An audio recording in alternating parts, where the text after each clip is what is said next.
Welcome back to the Sportsbook Draft, where FanDuel's pick is in. With the first pick in the 2025 Sportsbook Draft, FanDuel selects the Kentucky Derby. Brilliant pick, as FanDuel becomes the first sportsbook app where you can bet the Derby. Just a savvy move by a savvy franchise. New customers get a no-sweat first bet on the Kentucky Derby up to $500. It's like they know each other. What do you think Rob's saying to him right now? Probably something about oats.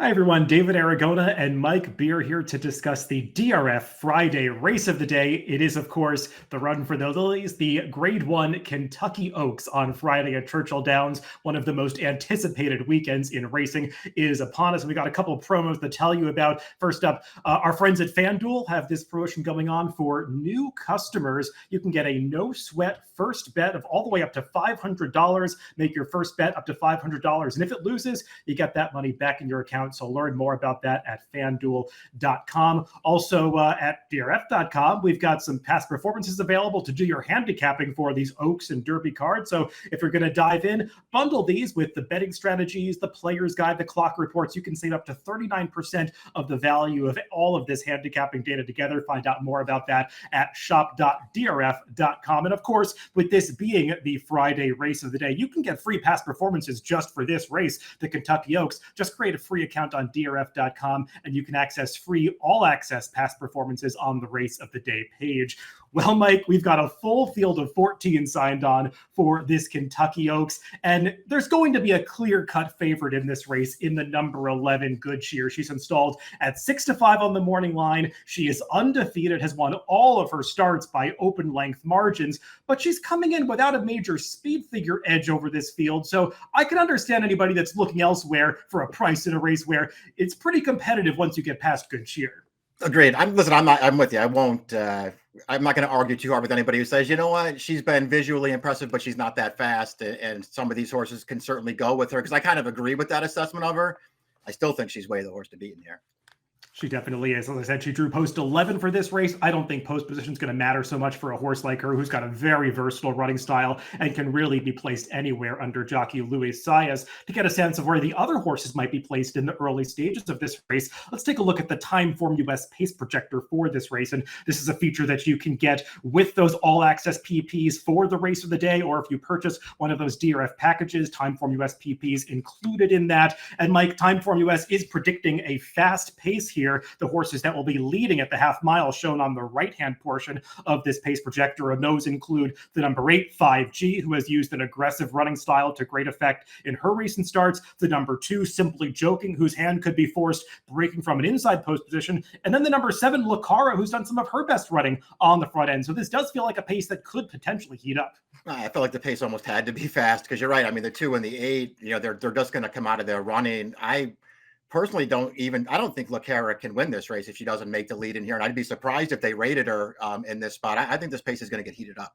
Yeah, this does feel like a spot where a few of them need to go forward to have their best chances. Even the number 4, 14, I should say, Quiet Side has to be used to save some ground from that far outside post position. So we'll see how this pace develops heading into that first turn. Let's go through this field, beginning from the rail out with the number 1 early on. And she is a horse that has really been improving as of late. She achieved her best result to date last time out when she was second by a nose in the Grade 3 Gazelle, going this same 9 furlong distance at Aqueduct. And a lot of these fillies are trying the 9 furlongs for the first time. Early on is one who has already handled it, just losing that Gazelle by a nose to Ballerina Doro, who's also back in this race. Like, she got a really good trip on that occasion. She was up close to a moderate pace, but battled on to the end, really dug in once Ballerina Doro challenged her in the stretch. And she does feel like one that might have further improvement in here. I've liked her works coming into this race. And this is the kind of Kentucky Oaks where if you could find a horse that can take that next step forward, they might be able to leapfrog quite a few that have already run faster speed figures, because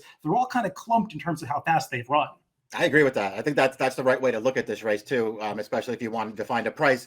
And I do think, in addition to that, I think early on can get a really good trip here from the rail because she is not a horse who needs to be like right up close to the pace here. If they go fast, I think she's just going to fall into a really good trip in this race.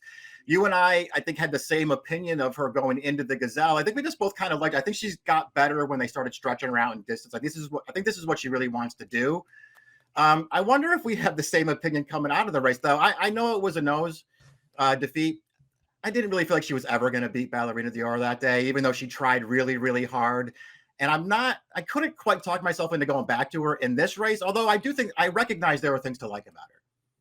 The number 2, Simply Joking, feels like one of those that sort of just has to go forward from the starting gate, given the fact that she's drawn inside of all of that other speed in here. Mike, she's really lightly raced. She's shown talent from the start. She had a little bit of early trouble in her debut race sprinting, but she's stretched out effectively since then. And she battled on pretty gamely when challenged by Quiet Side in the late stages of the Fantasy last time. So from a speed figure and talent standpoint, she stacks up with this field. It's just a matter of what kind of trip she pulls in here. Yeah, exactly. And I think it's going to be really hard for her to get the right one, unless, listen, she did, as you pointed out, she had a little trouble in the sprint debut and showed that she could pass horses. So, maybe that's a really good sign for her.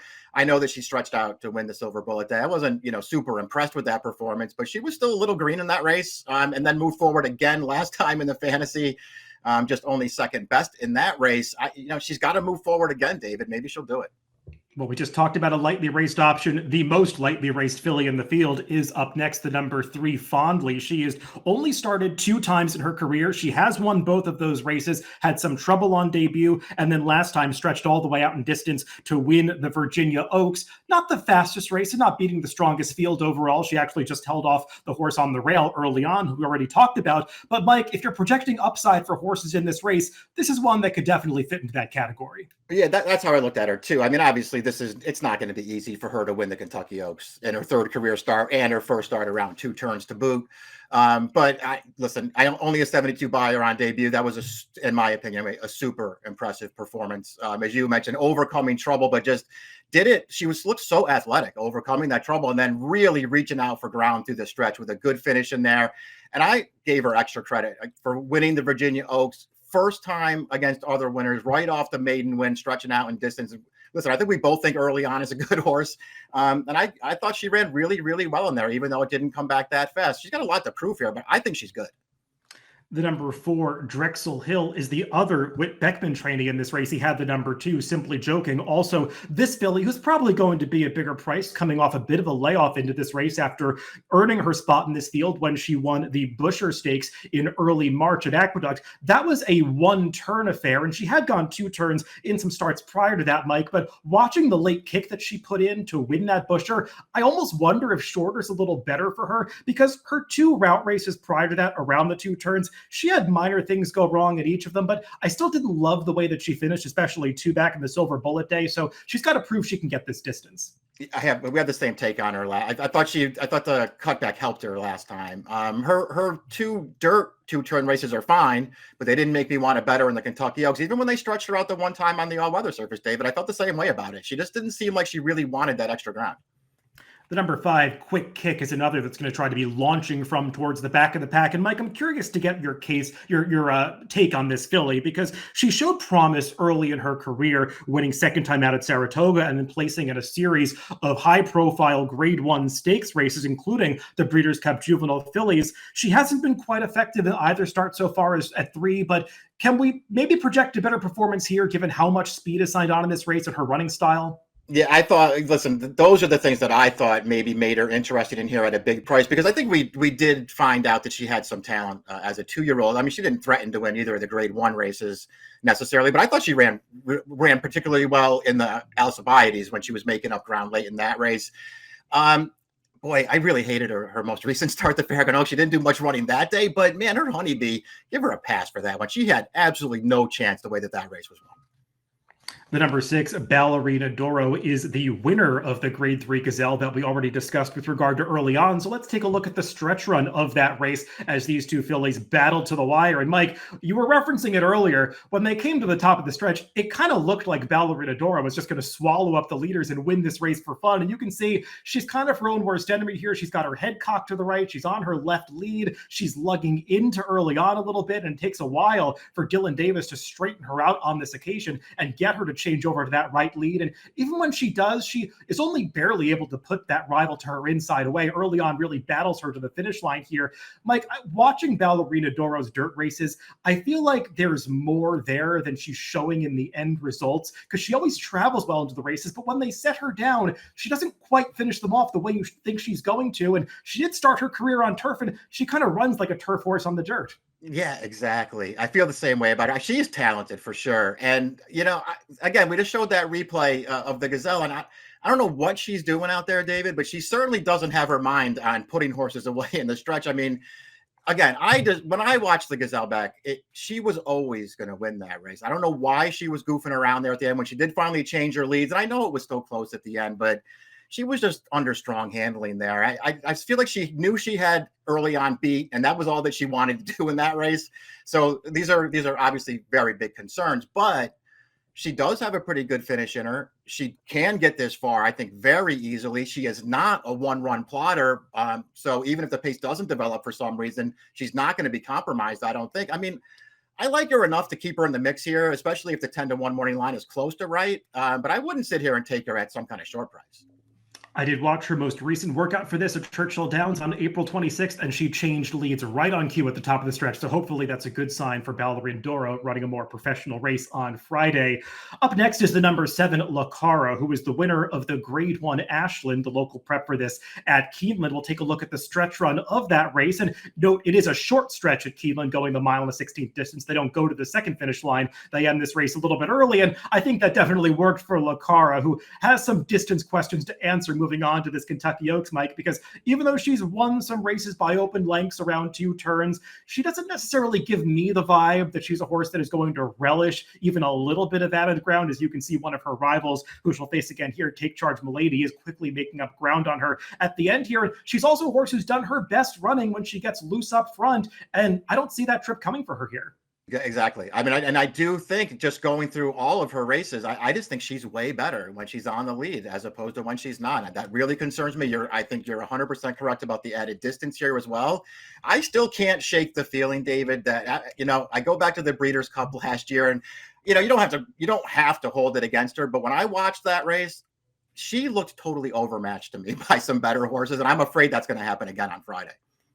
The number 8, 5G, is yet another horse that won her most recent prep race in gate-to-wire fashion. We'll take a look at the replay of the Gulfstream Park Oaks as she is able to get the job done, fending off a challenge of Anna's Promise, who we'll get to in just a little bit, Mike. And this filly has really turned her career around, switching back to the dirt. She tried turf a couple times, actually broke her maiden on that surface during her 2-year-old season, but back on dirt as a 3-year-old, she's continued to move forward in each of her last 3 starts in Florida and at Oaklawn over the winter.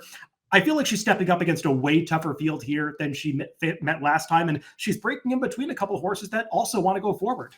Yeah, this pace is going to be way faster. I mean, that wire-to-wire win that we just watched in the Gulfstream Oaks, I mean, she just made her way to the lead. She didn't have to send to get there. She just sort of made her way to the lead in that race and was loose. And I don't think that's going to happen in here. I've also just sort of, I don't want to knock her too much, because I really do think she's going to be one of the bigger prices in this race. I think she's going to drift up, but we'll see how they bet it. The Honeybee 2 starts back. I sort of downgraded the 1-2 finishers of that race because they had all the best of it. I thought some other horses were badly compromised that day. Mike, I'm curious to know if you think the number 9, Tenma, can get back to that 92 buyer that she earned in the Las Virgenes 2 back at Santa Anita, because that number makes her a major player in here, though she beat just 2 rivals on that occasion. We'll take a look at her race after that, when she beat 4 rivals in the Santa Anita Oaks to punch her ticket to the Kentucky Oaks. And I just think you have to make a decision about whether or not you think this filly can bring her form to the East Coast after facing these small fields out west, because, Mike, she's won 5 of 6 starts, and she's really done nothing wrong in any of those races, just has to face a tougher field here. Exactly. And I would point out, you're right. She's won 4 of 5, but the one time she lost, and I know it was first time they stretched her out, but it was also a really solid pace in a 2-turn race, and she could not cope with it, and just didn't run that well. Listen, I won't. I guess I don't want to knock her too much, I guess, David, because I do feel like she's probably a talented filly. I don't want any part of her in this race. Yeah, and I forgot to mention, she is going out for the Bob Baffert stable, who will be back at Churchill Downs this year after a long hiatus. We'll see if Bob can strike in the Kentucky Oaks on Friday. The number 10 is Take Charge Milady. We already took our look at the replay of that Ashland Stakes. She was the one that was making that move up the rail at the end after the winner, Lucara, and it did seem like with another 16th of a mile, she might have gone by that foe in the late stages of that race. My perform has been a little bit up and down lately. I think you probably can make an excuse for the Honeybee 2 back when she was just in trouble right from the start and always out of position in a race that, as you said, was dominated towards the front end. She's got real potential, though. Ken McPeak has been providing some words of caution to her potential backers in this race because she is dealing with a foot abscess that they're going to monitor through the week. So Ken is hoping that she's able to make this race, but that's definitely not news that you want to hear when a horse is preparing for the biggest test of its life. Yeah, that's not good news. And it's really too bad for this filly, because I do think she fits really, really well with these horses. You've already, noted the excuse that I think you're supposed to give her for the Honeybee. Once she got bumped between horses at the start and wound up outrunning that race, she had absolutely no chance. I thought she ran really, really well in the Alcibiades last time, especially if you want to consider it a prep for this race. It just felt like everything was lining up the right way for her. And I do think she's talented enough to beat these horses. The number 11 is going to be that heavy favorite, Good Cheer. She is undefeated. She's won all of her races by open length margins, and she's looked like a potential star in her replays, Mike. But you take a look at the speed figures, she's earned some buyers in the high 80s. She's got the 91 last time. Those numbers hardly make her a standout in this race. Now, you might say, just due to her running style, the fact that she comes from mid-pack or a little bit off the pace, she's sort of at the mercy of her competition. She can run to it and beat those horses by as much as she really has to. So horses that come from a little off the pace don't always have to run so fast to earn those victories. But, Mike, you still have to swallow an awfully short price on a horse who probably has to run a little bit faster if she's to achieve the same result that she's been doing through her prep races. Exactly. I mean, listen, you can certainly just look at her and watch her races visually and then look at the margins that she's winning by and just say she's a really good horse. She's better than these horses. And I don't care about speed figures. I even do that myself sometimes. You probably shouldn't do that with a horse who's going to be, around even money in the Kentucky Oaks. I mean, this horse is going to be a really short price in here. And there are ways to look at her and feel like she just doesn't hold that much of an edge on these horses. I've been really impressed with her, David, particularly, and I would just say the last start might be my favorite one that she's ever run, because Saez just rode her in that race like she could not lose. He just sat on the outside. He waited and waited and waited. And then he just finally came for it. And she went right by those horses and she finished it off, I thought, with a really good run. I like her a lot. I think she's really good. I'll probably try to beat her on Friday.